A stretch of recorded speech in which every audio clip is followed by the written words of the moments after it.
Hi guys, this is Sai Kumar Kurtivada. In this video, we will see how this looping statements works. So what are the different types of looping statements we have? And what are the main parts of these looping statements? The main parts of looping statements are initialization, condition, increment, decrement. And let's talk about what is looping. So looping is nothing but whenever you want to execute the same logic n number of times, then you can go with looping statements. For example, I have a console. I want to show some console.log of some value, and I want to show this 5 times. So let me copy this. I have to do this for 5 times. But instead of doing that, instead of duplicating your code, we will be looping one single statement 5 times. That means based on our logic, it will execute 5 times. So how we can do that? We can do that by using different types of looping statements. And what are the different types of looping statements and what are the sections which we will cover? So first thing we have to know about while loop. That means every looping statement will have initialization, condition, increment or decrement. Because if you want to go forward, if you want to increase the values or decrease the values, then only the looping will have. And whenever your condition matches, until that condition, it will loop. That's how your three sections are very important whenever you are talking about looping statements. Now, first thing we'll talk about initialization. So where this loop exactly need to start. For example, I have where my init value is equal to 0. I want to start at 0 and I have a syntax for this while with condition. That means we have to pass a condition over here and some logic should be executed here and increment or decrement should happen here. If you go on incrementing or go on decrementing, then only at particular time it will match this condition and then it will break. That means the execution will stop. If it doesn't matches that condition, then it goes on looping and it becomes an infinite loop. So let's see how it works. Console.log of done and save this. Now we'll write some logic. So we have an init. That means initialization part is done. I want to give the condition part. So when my init value, if it is becoming 10 or if it is less than or equal to 10, I want to execute some logic. And my logic will be something like console.log of inside while loop. And if I want to reach this condition, my init value should go on incrementing. Otherwise, it will never reach my value. That means it will be always 0. If it is always 0, it is an infinite loop. It goes on executing. So that should not be the case. We have to increment or decrement to reach this condition. In this case, I'm at 0 and I want to reach till 10. So that means I want to increment this init plus plus.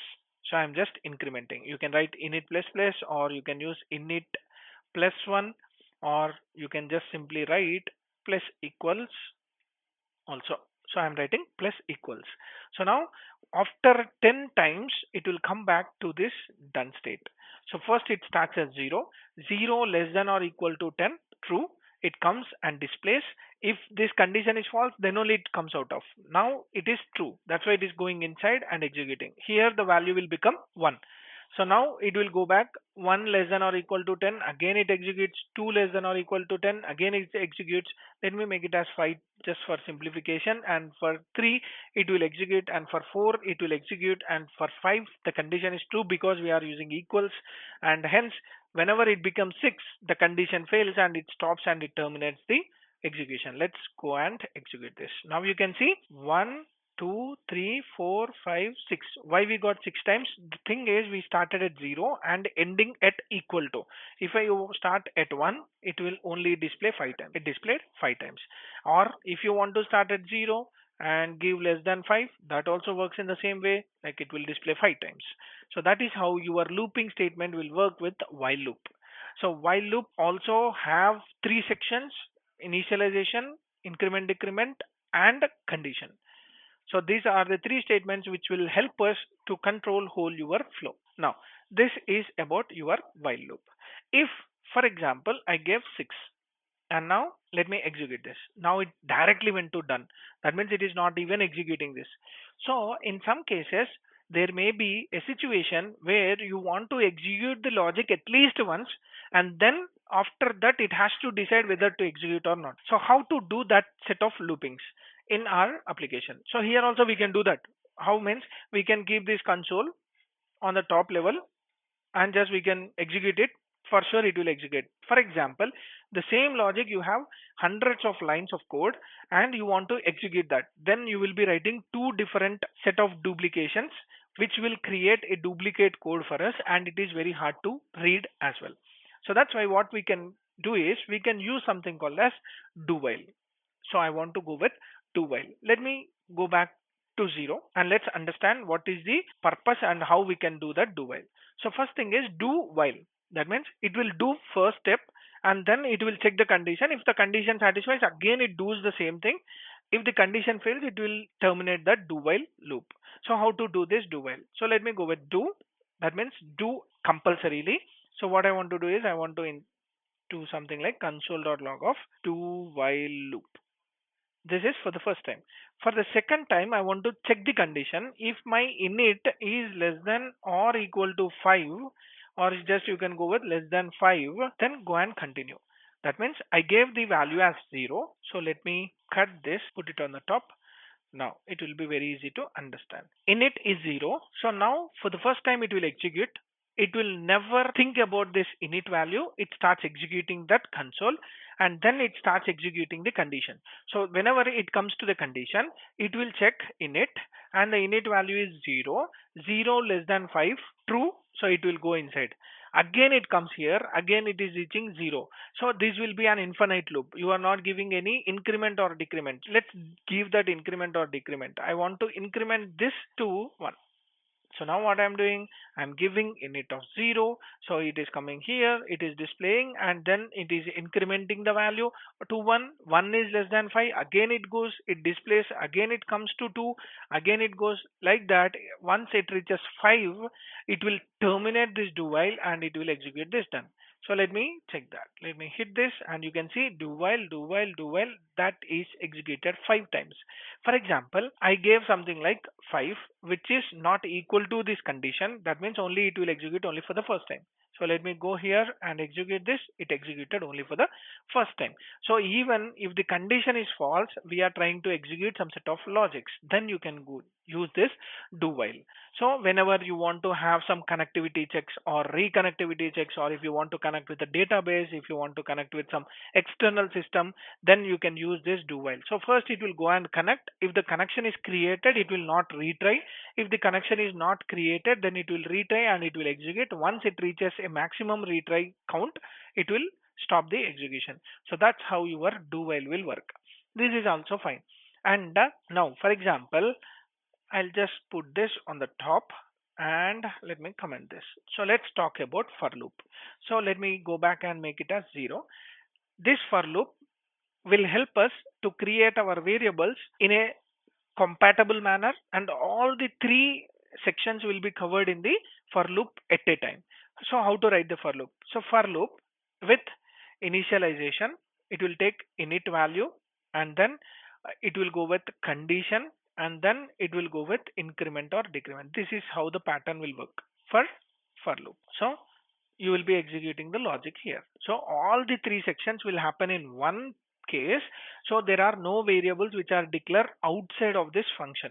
So we will be deciding and declaring all the values only within this scope. So that is very easy to handle. And if you see here for do while or while, we are creating something on the top at the script level and we are using it, we are managing it, we are manipulating it, we are doing all the stuff. But for the for loop, we'll do all these things within this block. So that will helpful for us a lot. So let's go and create our initialization. So instead of creating here, I'll create the same value here. So I have created my initialization part. Now what is my condition? The condition will be same. If my init value is less than 5, then you can execute, otherwise terminate, and init plus plus. Either you can use plus plus or you can use plus 1 also. It's up to you. So now I'm using init plus plus. It will also increment the value by 1. Now let me write console.log of for loop. So let me make this as string and loop. Save this. Now when you execute this, whenever it reaches 5 value, it will terminate and it will execute this one. Let's see the execution first. So let me hit this. So it is printing 5 times. This is absolutely fine. But how it is working? The thing is, this will execute only once and then the condition will be executed next. So first it will go into initialization, then it will check the condition. If the condition is true, it will directly go into the looping state, and then again it comes to the increment value, and then again it checks the condition, and then again go into the logic. But this initialization will be checked only once. So how you can prove this? I can prove that by using debugging. So what we'll do is we will run this application in the browser and we can check how this looping is executed. So that one I'll show you in the upcoming video. This video is mainly concentrated on how to define and declare and use your looping statements. So this is how we can loop our statements. For example, if you forget this condition, will it be applicable? Yes, it will be applicable, but this will be an infinite loop. It will never come out of that particular for loop. You can see this whole sixth line has been grayed out. Whatever you are writing after this for loop, that will be grayed out. Why? Because Visual Studio Code is telling that you will not be able to reach this because of there is no condition. So for example, let me revert this and you can see that is highlighted. That means whenever you are using a looping statement, it is very important to write the condition and the condition should be very proper, because you may be writing some conditions which will never reach. Such conditions should not be written in our looping statements. So let me revert this back and save this. So that's how you can use your for loop. And in the upcoming video, I'll show you the same for loop with debugging concept and how it is going from where to where. All these conditions I'll be showing in the browser. So that's about your looping statements in JavaScript. Hope you like my explanation. If you like my video, like, share, subscribe to my channel for more updates. Signing off. Thank you.